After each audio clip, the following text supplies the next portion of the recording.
Sonic has had quite the rocky history, from being the top dog to being a laughingstock. It's no use! No matter how much you like him, it's hard to argue that some of his games have been of questionable quality. Now, full disclaimer, I love Sonic with a passion. He's the reason I play video games. It's how my gaming journey began. So it should be no surprise that I'm extremely excited to finally see something new. My name is Starsense, and this is Sonic Frontiers, Sonic's grand comeback title. Yeah, it's been 5 years since the last game, Sonic Forces. It was a disappointment with a terrible story, rehashed stages, awful gimmicks, and the worst level design we've ever seen. So now Sonic has a chance to redeem himself, but I can't help but be skeptical. Prior to release, we've been given a good bit of gameplay videos, and I'm not exactly impressed so far, so it's time to give it a fair chance. I will be giving constructive feedback for this one. Maybe I'll even like it. Now it's on to my big question. Did Sega finally learn how to make a Sonic game a Sonic game? Well, let's talk about that. Before we start today's video, remember to hit the like button if you enjoy watching it. The game kicks off with Dr. Eggman uploading an AI program into an ancient tower before being sucked in. We swap over to Sonic and the gang flying en route to Starfall Islands. They track the Chaos Emeralds to this location, but their plane goes haywire from an atmospheric charge. We're sucked into a digital portal and dropped in a simulated Green Hill Zone. Again. Tails and Amy are gone, and this stage serves as the first part of our tutorial. We're given a chance to familiarize ourselves with Sonic's new controls. He's slow, and this is on the high speed setting. I feel like a turtle, but that's because the boost button returns, and it's mandatory for going really fast. The boost formula has grown a bit stale for me, but in this game it's more like a run button. Think like a better version of Sonic Lost World's movement. He's equipped with his usual set of moves: double jump, homing attack, light dash, stomp, wall running, and even the drop dash. The controls are okay, but took some getting used to. Sonic has controlled better before, but it's passable. Mind you, these levels, which are called cyberspace, more on that later, are only one part of the game. After we clear it, a mysterious voice tells us that we escaped, but our friends didn't, so it's our goal to find them. We're dropped off into the second part of a tutorial, which is a spacious environment, and suddenly the controls make a little more sense. When we're out here, it feels smoother. He turns quickly and is responsive. His abilities feel good. There's also a ridiculous amount of customization options. This can be okay for tailoring the game to suit your playstyle, but I just left it on default and thought it played fine. The movement is pretty decent, and while it works well in the open world, it doesn't feel as good in the cyberspace stages. They really should have made those controlled differently. Apart from the movement, there's an actual combat system in place. I usually dislike combat in Sonic games because, you know, gotta go fast and all, but it's done pretty well here. We basically button mash to attack, can dodge, block, and there's a skill tree with different powers to obtain, such as Psy-Loop, where we form loop patterns around enemies to damage them, or Sonic Boom, which unleashes a bunch of kicks. It's fun to chain attacks together. It kind of feels like the Sonic Heroes boss fights, but with way more depth. My only minor complaint is it kept alerting me to get a new ability whenever I had enough skill points. Like, let me choose when and where to spend my points. Sheesh. There's also upgrades available for stats like speed and power. I definitely enjoyed some of the battles. My favorite boss fights in Sonic games are the ones where you treat them like a piece of the map, such as the Bio Lizard or Egg Golem from SA2.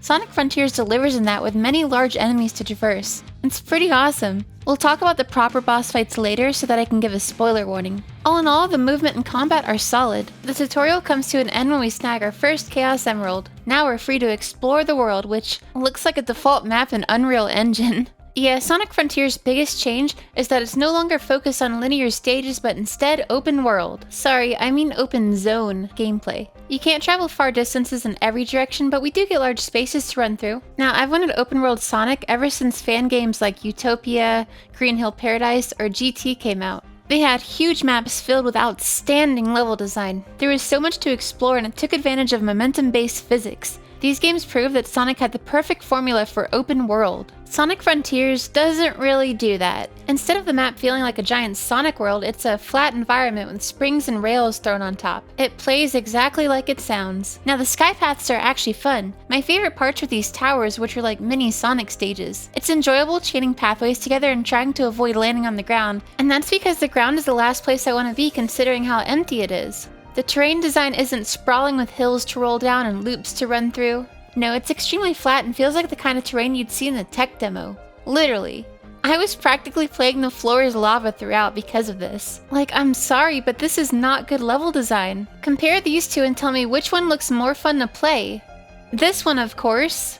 We have a few islands to explore, and each has their own visual aesthetic, but the level design manages to get even worse over time. It's definitely the weakest point of this game. On top of that, worlds 1, 4, and 5 look identical. These kinds of things are why Frontiers feels a bit unfinished. You know, after they shoved Green Hill in every Sonic game, this is the one time I would have actually liked to see it return. Create a map like what we saw from the Sonic movie, not from Sonic Jam! I'm disappointed with the design choice in terms of gameplay and visuals. Speaking of visuals, some have compared it to the Windows XP background, and we've definitely had enough of that back in Sonic 06. Ugh. The graphics aren't impressive. I'm just gonna say it, this game is ugly. Everything is desaturated, muddy, and lifeless. The textures are awful, and there's tons of graphical pop-in. The reflections and rain particles are nice though. The world has its moments of beauty, but truth be told, this could pass for a PS3 game. It just doesn't look good. Sonic Generations is still gorgeous today, and that's where Sonic shines in vibrant fantasy settings. I mean, compare what we got to something like this. That would have been incredible, but instead we're stuck with a fairly drab presentation that Sonic feels out of place in.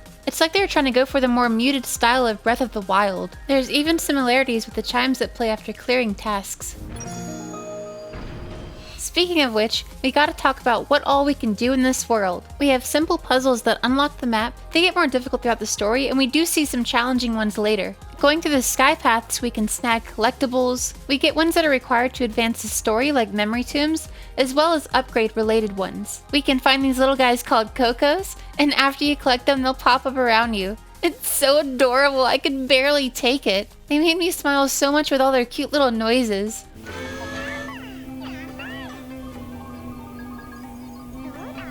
Whenever I saw one, I'd shout, "Coco!" I just love them. They're my favorite part of the entire game. We do have to give them up for upgrades, but I was always quick to find a new Coco family. There are also these meteor events that trigger a slot machine. The problem is this thing rolls so slowly, takes up a big part of your screen, and there's no way to cancel it. You're just stuck waiting until the event ends. There's a ton to find and uncover in this world. Forget what you know about Sonic because the primary focus isn't rolling around at the speed of sound. It's about exploration and tone. Frontiers isn't your regular Sonic game, it's one with an ambient and dreary setting to immerse yourself in. It's relaxing and you may find yourself wanting to explore every nook and cranny.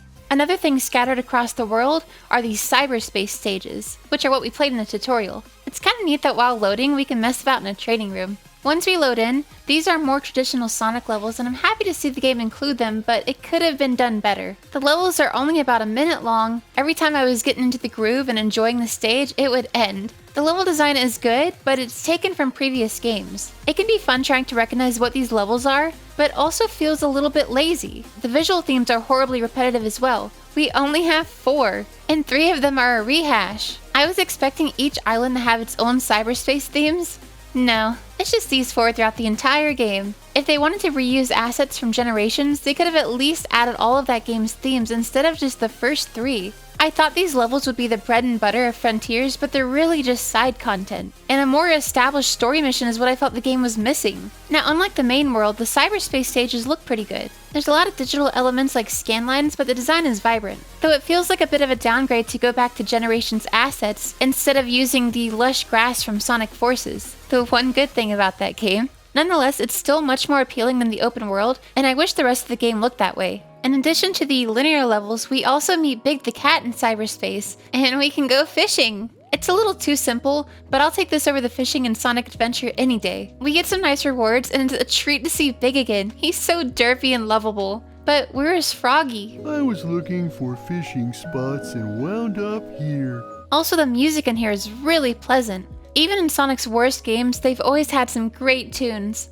Frontiers has a solid OST and it spans a large variety. There's electronic music in cyberspace, even some drum and bass tracks which I'm a total sucker for. There's the beautiful lo-fi while fishing, some pretty ambient tracks in the open world, though these grew repetitive, and we get bangin' rock songs during boss stages. It all sounds nice and the music is definitely good, though it doesn't quite have that distinct Sonic sound I'm familiar with. And maybe that's okay. This is a new era of Sonic, and if that means bringing back 2000s metalcore and liquid drum and bass, then I'm all for it. With that said, I did find myself missing Jun Sonoe's contributions. While he was on the game as a producer, he didn't compose or perform. A damn shame because I think his involvement could have sent the sound over the top.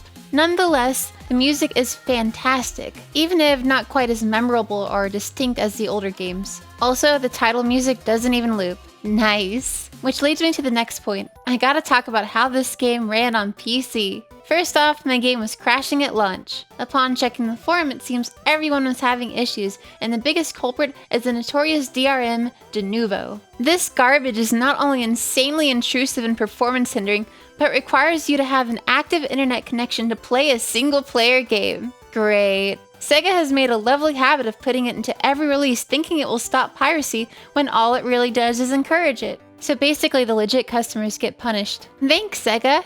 Apart from that, I had some serious input problems like my Psyloop ability was enabled indefinitely, other abilities would stop working, and the menus were filled with problems. I'd get stuck on certain options or be unable to exit. My game was constantly breaking because it was struggling to decide if I was playing with a controller or keyboard. The result was neither working right. I was not able to fix this and had to deal with it my entire playthrough. As for the actual performance, Sonic Frontiers ran fine for me at a stable 60 FPS. Really? It's 2022 now. I have a 240Hz monitor. Being locked to 60 is simply unacceptable. I had to use someone's cheat engine table to uncap it. Upon doing so, I did get a pretty good frame rate in max settings, but it also messed up the cutscenes. You guys know me, I'm a PC gamer, but if you have to play this game, then you might be better off with one of the console versions. At least for the time being. But if you do play this on PC, then at least you have mods to look forward to. There's not much available yet, but I can always use Reshade to add a bit of color back into the game. You know, it's kind of pretty with this adjustment. It really should have came like this. There's also a physics mod that makes a world of a difference in Sonic's control. The cyberspace stages perform more like Generations levels, and even roaming around the open world feels great. Just these two tweaks made me enjoy the game a lot more. That about sums up the major elements of Frontiers, so let's continue the story where the tutorial left us. I'm going to provide some general thoughts rather than a complete breakdown. Basically, each island has us helping our friends who are partially trapped in cyberspace. We meet Amy, Knuckles, Tails. One thing I noticed with the cast is the voices sound different. Hang on. Maybe messing with the ruins will fix things. Maybe I'm biased because Ryan Drummond will always be Sonic to me, but even Amy and Knuckles sound off. I feel like the dimension I'm in is translating for me. I think this is because they wanted a more serious tone, and while I got used to it, I still wasn't a big fan. From here, you can skip ahead if you wish to avoid spoilers.